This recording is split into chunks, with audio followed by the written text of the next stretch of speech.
And with that, we're on to our first speaker tonight.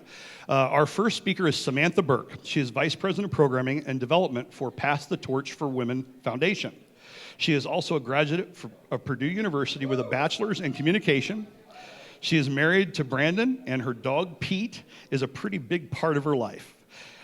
Samantha is also returning to the Spark stage as she spoke just 5 years ago in 2014. Please help me welcome Samantha back to the Spark stage.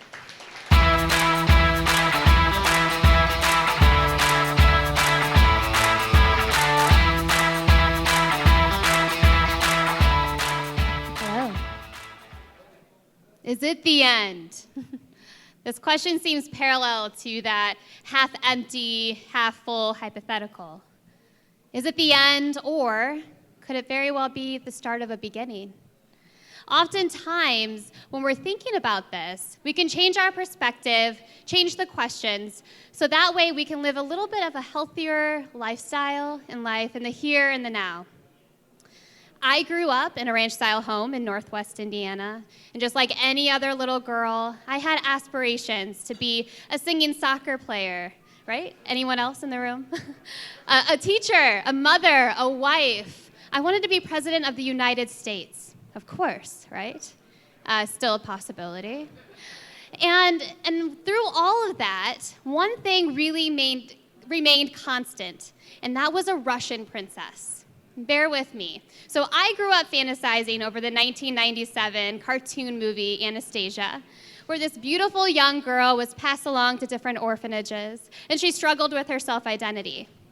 She later finds out that she is a Russian princess, and then she has this struggle between her clouded past and her unforeseen future. And this resonated with me. I grew up in foster care and was adopted when I was 4 years old. And through that experience, I always struggled with these little fabrications I had in my own mind. So seeing this movie really inspired me to think, what else is out there? Where else could I be from? And that all shifted in 2009 when I found my biological family. Now, I'll spare you the details of that very long day, and it was one day of searching and finding them and meeting them. But one thing that I did learn is that self-identity can be redefined. And I asked myself in that moment, okay, I'm not a Russian princess, though my brother would argue a princess nonetheless, but who am I? And I asked myself, is it the end? Because there were some hard truths to that day. But then I had to keep persisting and keep moving forward, like we all have, right? We all have stories, we all have things that maybe get in our way, and we have to continue to move forward. Is it the end? No, of course not. Samantha, how are you so positive? How are you always so happy? This would echo throughout my childhood from family, friends, teachers, strangers. And I never understood the question. Is life hard? Yes, very hard. I see some head nods in the audience tonight, right?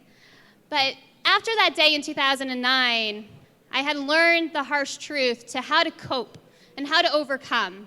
And prior to that day, I had lost 2 siblings to alcoholism. And that really defined me because I learned the harsh truth to what is life. And instead of letting those things weigh me down, as oftentimes they try to do, I rose. And I decided that I'm going to look it square in the eye, and I'm not going to let those things define me. And through that moment, I learned that we all go through the waters of life, right? The obstacles. And instead of being tethered down at my feet, headed down, I decided to swim and persist and head to that sandbar so that one day I could just stand back up. And that's exactly what I did. Is it the end? I kept asking myself that. It's a very good question.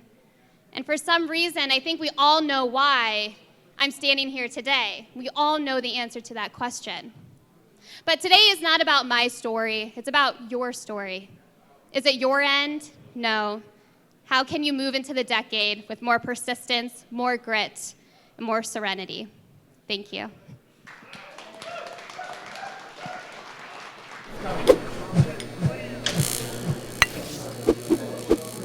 Don't delay, Get your ticket for the next Sparks event today.